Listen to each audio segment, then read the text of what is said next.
Moi, j'ai pas fait l'Eleven l'année d'après, enfin, pas le match retour. Ils me l'ont proposé, ils m'ont assuré qu'ils voulaient le faire dans une bonne ambiance, ils m'ont donné toutes les garanties et cetera. Oui, ça va être sain. Hem Et en fait, c'est passé un truc, c'est qu'au début, ils m'ont dit que ça allait être 95 le même effectif qu'au premier. Donc, je leur ai dit: «Si vous changez 3 joueurs, c'est pas grave». Et on arrive à genre, 1 mois de l'event et ils m'envoient la liste, de joueurs l'après-midi du soir où ils doivent annoncer la liste de joueurs. OK, donc genre limite 3 heures avant l'annonce. 3 heures avant leur annonce de liste de joueurs, ils m'envoient la liste. En mode, «On t'envoie ça, mais en vérité, tu pas le choix».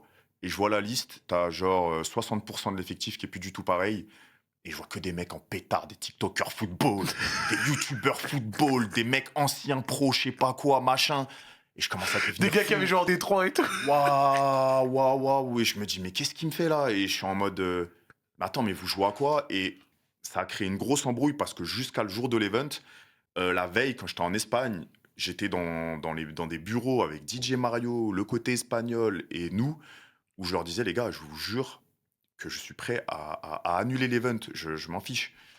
Heu, bon, il y avait un peu une moitié de bluff parce qu'en plus, il y avait des Français qui s'étaient déplacés. Ton magazine, c'est un peu égoïste, je pense, de faire ça. Il y avait tous les joueurs qui se sont déplacés, on s'est entraîné.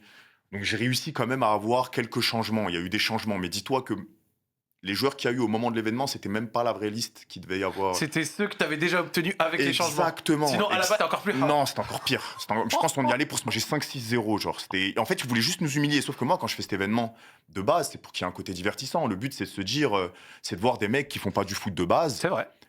les voir Accompagné de quelques mecs avec un peu de niveau pour et rendre ça le te donne un match un mix. minimum Et ça agréable donne un mix, et ouais. ça donne un mix parce que tu vois des mecs sortir de leur zone de confort, des mecs même qui ont peut-être jamais joué au foot, Mmh. qui s'y entraînent et c'est ça qui est divertissant en vérité. Voir des mecs qui savent jouer au foot, créateurs de contenu, s'affronter entre eux, autant appeler des mecs de Nat et nous on joue pas et on les laisse jouer. En fait, au final, ça s'appelle la Kings League. Oui, ce que je vais te dire, ça s'appelle la Donc, Kings League, ça. il y a aucun intérêt c'est pas le but de l'événement, tu vois? Et c'est le premier aspect sur lequel ça s'est mal passé. Il y en a eu d'autres, bon, on a vu le racisme, l'arbitre, l'arbitre qu'on avait rien à foutre du match, hein, Oh. qui était à la rue, enfin, je sais même pas qui c'était ce mec. Plein de choses étranges. Hem